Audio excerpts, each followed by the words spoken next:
When I want to invest in buying a rental property, I have to down payment of 20%. The bank will lend me the remaining 80% for a mortgage.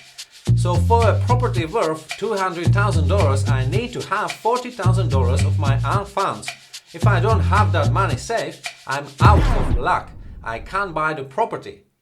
But I know there are REITs, or real estate investment trusts, that you can invest in starting a few $100s a month without having thousands of dollars in cash.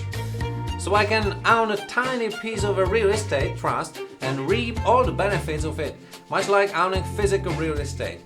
When I hold a share in a REIT, I can sell it immediately, and in addition, I don't have to deal with tenant issues and late rent payments. Why am I saying all this? Because today I'm going to look at another company from a S&P 100 stock analysis playlist, where I want to go through all 100 titles in the index in order from smallest to largest by capitalization. Today's company is called Simon Property Group. I'll take a look at its history, go over its competitors, focus on the company's core fundamentals, go over the stock price and much more. How would I introduce Simon Property Group? It is the largest real estate investment trust focused on shopping malls and retail properties in the world.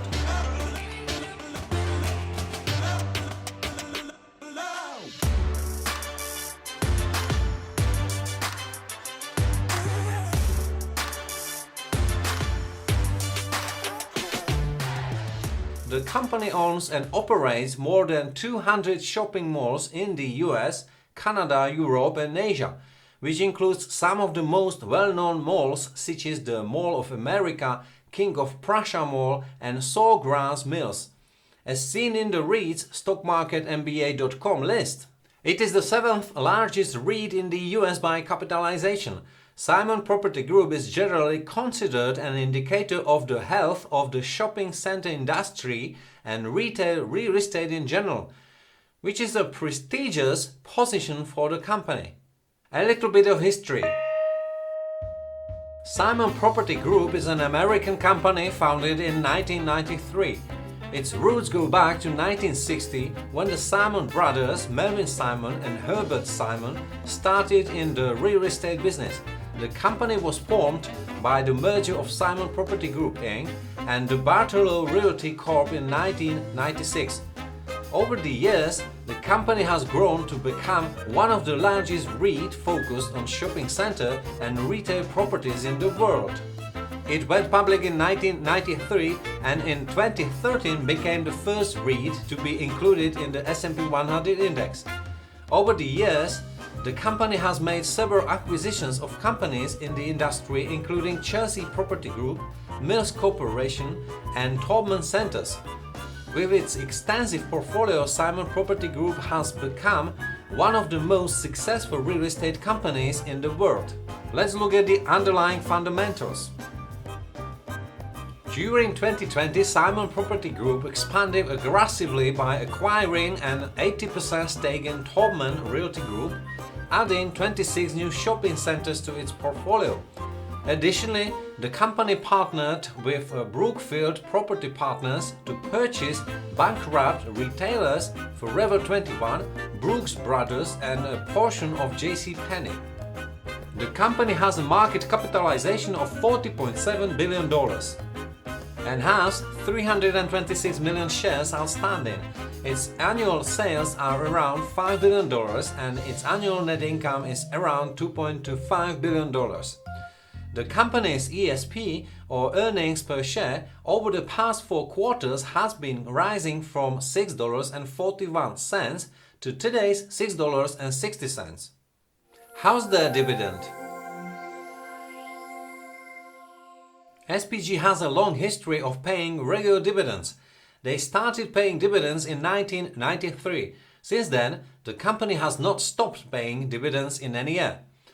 The company ranks among the dividend aristocrats, which are companies that have increased their dividends for at least 25 years in a row.